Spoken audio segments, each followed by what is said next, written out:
Innalladzina kafaru sawa'un 'alaihim. Nah, segitu sudah habis. Nah, pemirsa, saya punya 5 tips nih supaya ketika baca Quran kita tidak ngos-ngosan. Apa saja tipsnya?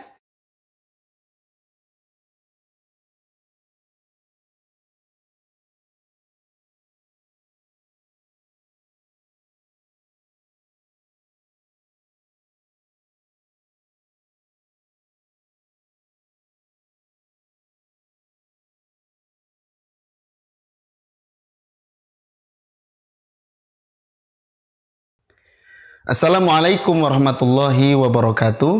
Alhamdulillah para pemirsa dan sahabat PLGM, kita berjumpa kembali. Kali ini saya akan menceritakan betapa banyak orang-orang yang bertanya kepada saya, Ustadz, kenapa ya ketika saya baca Quran ngos-ngosan ya, kadang-kadang nafasnya pendek, pengennya satu ayat itu satu nafas, ini satu ayat nggak terlalu panjang, tapi ternyata beberapa nafas. Contohnya misalnya, ketika baca Quran, Innalladzina kafaru sawa'un 'alaihim. Nah, segitu sudah habis. Sawa'un 'alaihim a'anzartahum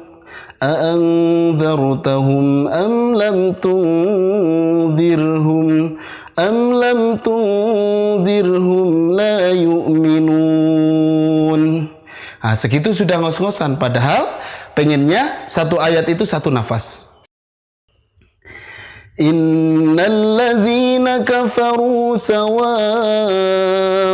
'alaihim a'anzartahum am lam tunzirhum la yu'minun.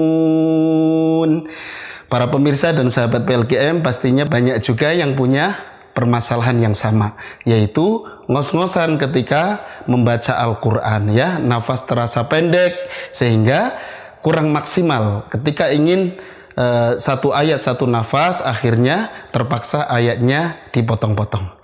Nah pemirsa, saya punya 5 tips nih supaya ketika baca Quran kita tidak ngos-ngosan.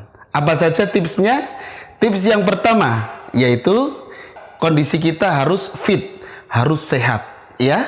Jadi kondisikan harus selalu dalam keadaan fit. Kenapa? Ketika badan kita tidak sehat, ketika badan kita lemah, maka otomatis nafas kita tidak akan maksimal. Caranya bagaimana? Tentu perbanyak olahraga. Lalu olahraga apa yang paling bagus? Di antaranya adalah renang ya. Yang pertama renang, yang kedua bisa dengan lari-lari. Tapi ada juga nih yang komplain, Ustadz saya ini pemain sepak bola, tapi kok nafasnya ngos-ngosan. Nah, masuk ke tips yang kedua, yaitu latihan pernafasan. Ya, bukan hanya olahraga saja, tetapi kita harus melatih pernafasan. Caranya bagaimana? Kita ambil nafas pelan-pelan lewat hidung, kemudian tahan di perut sampai sudah tidak kuat lagi. Nah, kalau sudah tidak kuat, kita keluarkan pelan. Lewat mana? Lewat mulut. Nah, semakin lama kita kuat menahan di perut, maka nafas kita akan semakin panjang. Tips yang ketiga, yaitu kita latihan olah vokal. Tidak cukup hanya latihan pernafasan, tetapi kita latihan pernafasan beserta olah vokal. Caranya bagaimana? Sama seperti kita latihan pernafasan tadi, cuman ini ngambil nafasnya bisa dari hidung, bisa dari mulut. Yang penting masuk ke dalam perut kita.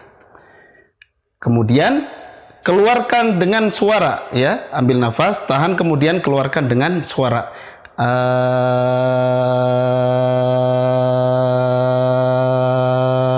Sedikit-sedikit ya. Atau supaya lebih irit bisa dengan suara S.